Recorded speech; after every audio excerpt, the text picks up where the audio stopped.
Okay. Alright guys, back on the movie reviews tonight. We're gonna do Ant-Man and the Wasp Quantummania. I just recently saw it early, not it's Friday, right? Like Wednesday night at like midnight. So like 2 days before it came out. It'll be a spoiler for review because I know it just came out today and everyone's probably seen it over the weekend. We'll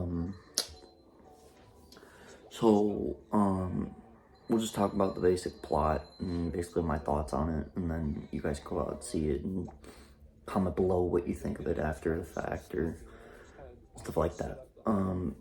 So I wasn't really a huge fan of the last phase of Marvel. I thought a few good things were in there, like Black Panther and a couple of the other shows, and maybe that's it. I mean, I wasn't really a fan of the shows. There was only a few movies that I liked in that phase, so I wasn't really a huge fan of that phase. And it just didn't scream Marvel to me. It just felt like they were doing too much, like they had too much on their plate.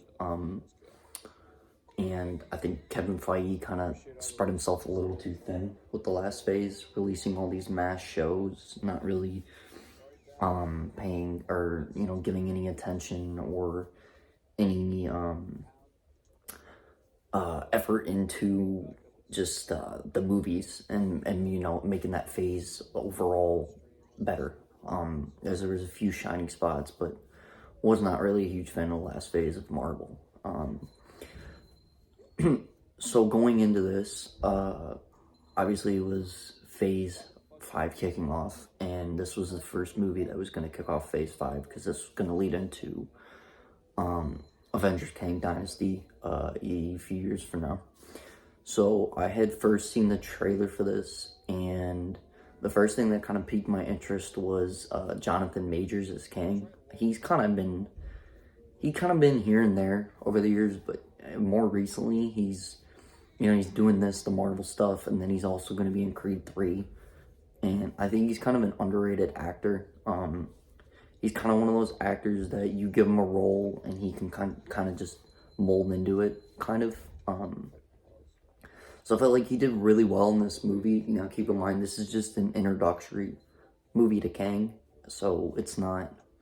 But yeah, going back to the trailer and what interests me about it was Kang, obviously Jonathan Majors, and just the plot. It seemed like they were making this like an integral part of the MCU story going forward. Obviously you had your returning actors, Paul Rudd, and then obviously Wasp, and then Paul Rudd, and so you had all the actors from the original films coming back for this one, plus like a few new actors. MODOK was also in this one.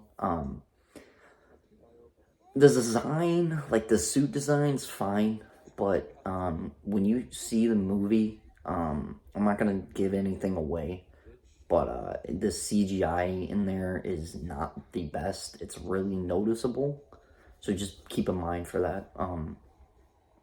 Overall, pretty basic story. Ant-Man is living a normal life now. Everyone kind of knows who he is, knows he's an Avenger based on everything that happened in the prior movies. And so he's just kind of getting used to that everyone knows who he is, and he's trying to live a normal life, but at the same time, he's well known and trying to deal with that at the same time.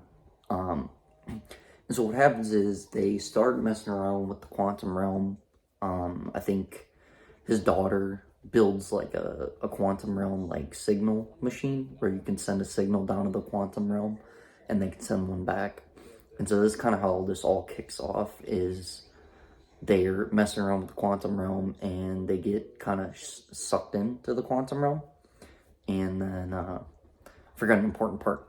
The old lady, the girl that's Wasp's mom, has been stuck in the quantum realm. And so she kind of knows what it's about, and she's stuck down there with Kang, and then she finds her way back somehow, and then they start messing around with the quantum realm again. And it kind of leads them to this journey of them going down there and then getting stuck and then trying to find their way back. Running into Kang, obviously, and MODOK. I thought the action was there. I thought the suspense and the drama and the story elements were there to make it feel like a big MCU movie again. I thought all the actors and actresses did a really good job of portraying whatever characters they needed to portray. I thought a good addition was Bill Murray. I felt like there was a good, nice addition to have him in this movie.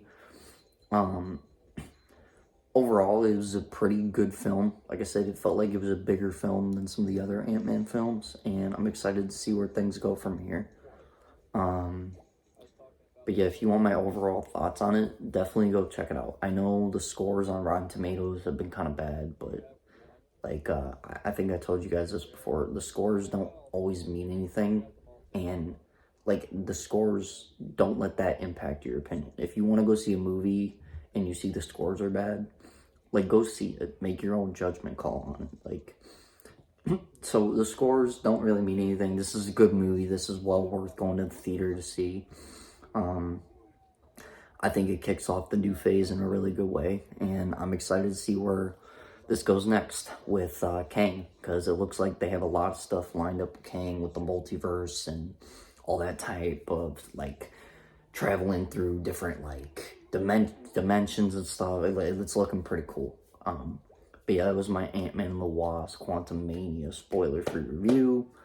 Tomorrow we will be live after Elimination Chamber to do the Elimination Chamber review, because it's going to be a huge show. A lot of huge stuff happening on that, including, does Sami Zayn pull off the upset of the century and beat Roman Reigns to become undisputed WWE Universal Champion? I gotta say, it's in Montreal. We'll see. But yeah, that was my review. And I'll see you guys tomorrow for the Elimination Chamber post show.